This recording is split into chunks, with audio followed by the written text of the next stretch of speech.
Hello అండి, hi, welcome back to our channel. ఈ వీడియోలో నేను లెమన్ రైస్ నిమ్మకాయ పులిహోర ఏ విధంగా రెడీ చేసుకోవాలో చూపిస్తానండి. చింతపండు పులిహోర కంటే ఇది చాలా టేస్టీగా ఉంటుంది. Quick lunch box recipe. Late చేయకుండా వీడియో స్టార్ట్ చేద్దాం. నేను ఇక్కడ 2 గ్లాసెస్ రైస్ ఉడికించి పెట్టుకున్నానండి. ఈ రైస్ని పక్కకు పెట్టుకొని తాలింపు కోసం 4 స్పూన్ల ఆయిల్ తీసుకున్నాను. ఇందులో 1 స్పూన్ ఆవాలు, 1 స్పూన్ జీలకర్ర, 2 స్పూన్ల పల్లీలు, అలాగే 1 స్పూన్ శనగపప్పు, 1 స్పూన్ మినప్పప్పు వేసుకొని వీటిని దూరగా వేయించుకోవాలి.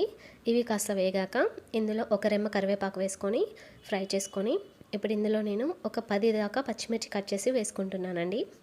ఈ పచ్చిమిర్చి మొత్తం కూడా మంచిగా ఫ్రై అవ్వాలి. ఇలా వేగితే లెమన్ రైస్లో బాగా టేస్ట్ ఉంటాయండి పచ్చిమిర్చి. ఇవి మొత్తం వేగాక ఇప్పుడు ఇందులో నేను 1/2 స్పూన్ పసుపు వేస్తున్నాను. అలాగే ఒక కట్ట కొత్తిమీర యాడ్ చేస్తున్నాను. కొత్తిమీర వేసుకున్నాక దీన్ని ఒకసారి బాగా కలుపుకొని, కొత్తిమీర మరీ డీప్గా ఫ్రై అవ్వద్దు, లైట్గా ఫ్రై అయితే సరిపోతుంది.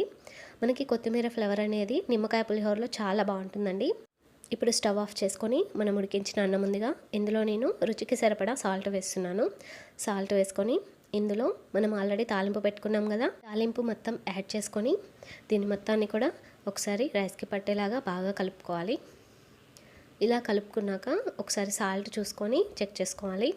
ఇప్పుడు ఇందులో నేను 2 నిమ్మకాయల జ్యూస్ తీసుకొని ఈ రైస్లో యాడ్ చేస్తున్నాను. మీరు పులుపుని ఎంత తినగలిగితే అంత చెక్ చేసుకొని యాడ్ చేసుకోవచ్చండి. నాకైతే 2 నిమ్మకాయలు సరిపోతుంది. లెమన్ జ్యూస్ వేసుకున్నాక దీని మొత్తాన్ని ఒకసారి బాగా కలుపుకొని సర్వ్ చేసుకోండి. అంతే అండి, టేస్టీ నిమ్మకాయ పులిహోర రెడీ అయిపోయింది.